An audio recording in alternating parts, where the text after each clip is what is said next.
Specifically, I'm looking at the diversity and distribution of birds around the KNUST lecturers' residence on campus. So basically, that's what I'm looking at.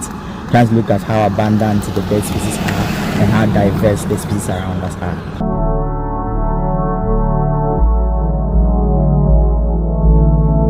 The reason why I decided to do this topic or this research is important that we know the species around us, and birds are very important because of the bioindicators that they are. They show different trends that occur in our ecosystem.